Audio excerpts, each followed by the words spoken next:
Once upon a time, there lived a wealthy family in a grand mansion. The family consisted of a wise grandmother and grandfather named Chief Mr. and Mrs. Williams, their son Kule, his wife Titi, and their 4 children, 2 daughters, Bola and Bolo, and they also had twins, Tade and Tola.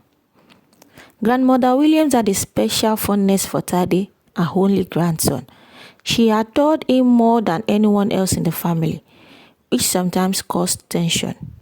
The twins, Tade and Tola, were inseparable. They did everything together, from playing in the garden to exploring the vast grounds of their estate. One sunny afternoon, as the twins were playing near the pond, an unfortunate accident occurred. They slipped and fell, hitting their heads on the rocks.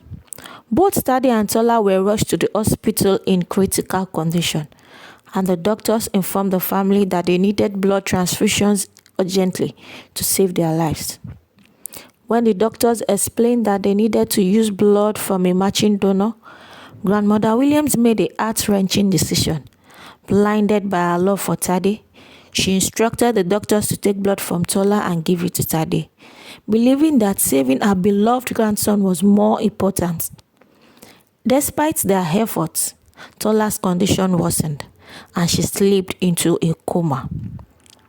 The family, except for Tade, was devastated, believing that Tola had died. Mrs. Williams decided to dispose of her to avoid any scandal.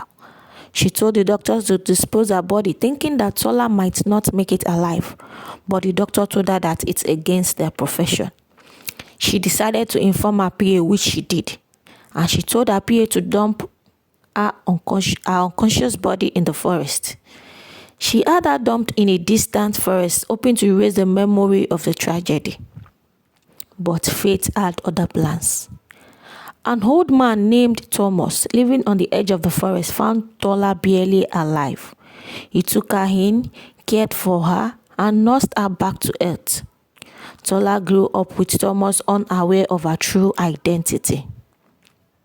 Years had passed since the fateful accident, and Tola had grown into a young woman under the care of Thomas, the kind old man who had saved her life.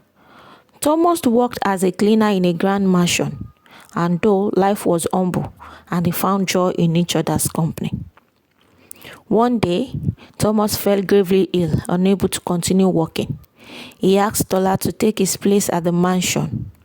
Though nervous, Tola agreed, determined to help the man who had done so much for her, not knowing she's going to work in a family house. And that's the end of part 1. Click subscribe and share to continue watching part 2. Thank you for watching.